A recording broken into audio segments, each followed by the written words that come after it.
नमस्कार दोस्तों, स्वागत है आपका फिर से एक नई वीडियो में।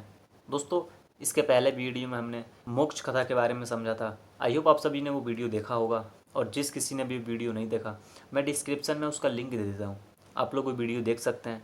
दोस्तों, आज की वीडियो में हम बात करेंगे भगवान विष्णु के दूसरे अवतार कूर्म अवतार, या जिसे हम कच्छप अवतार भी कहते हैं।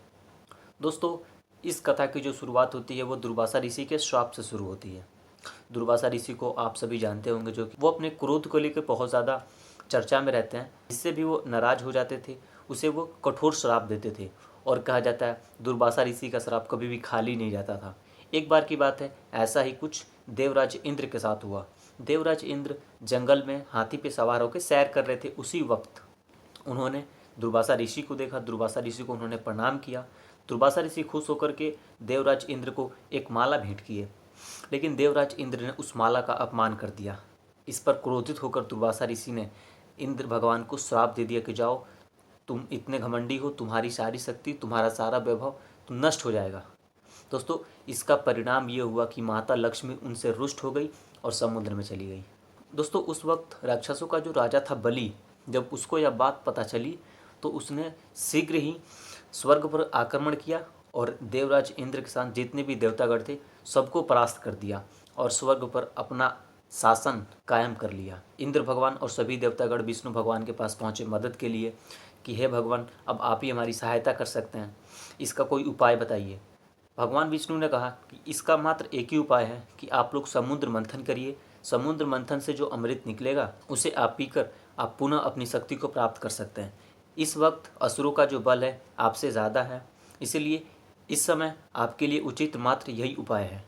और भगवान विष्णु ने कहा कि मंदराचल पर्वत को मथनी और वासुकी नाग को आप रस्सी के रूप में उपयोग करके समुद्र मंथन करिए। दोस्तों, भगवान विष्णु ने यह भी कहा कि यह कार्य इतना आसान भी नहीं है।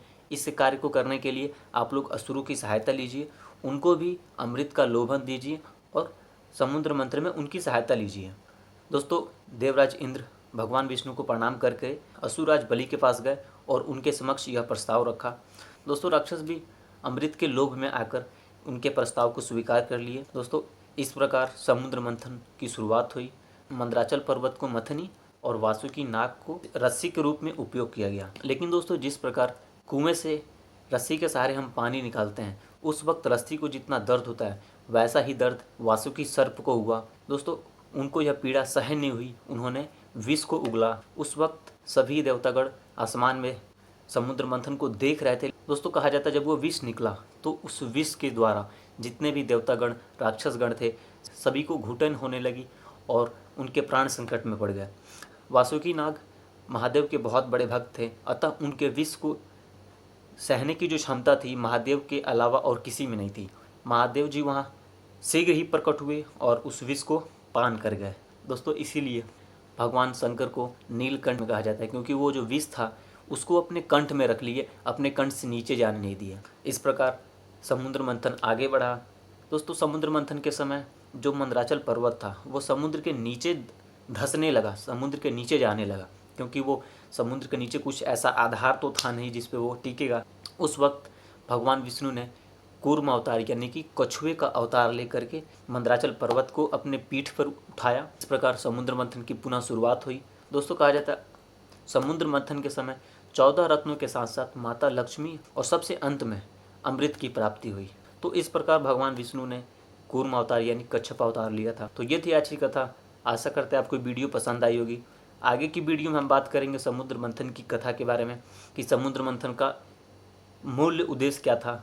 समुद्र मंथन के बाद जब अमृत की प्राप्ति हुई तो वह अमृत किस प्रकार राक्षसों को न मिल करके देवताओं को कैसे मिल पाया। तो जुड़े रहिए हमारे साथ, मिलते हैं नेक्स्ट वीडियो में। तब तक के लिए धन्यवाद।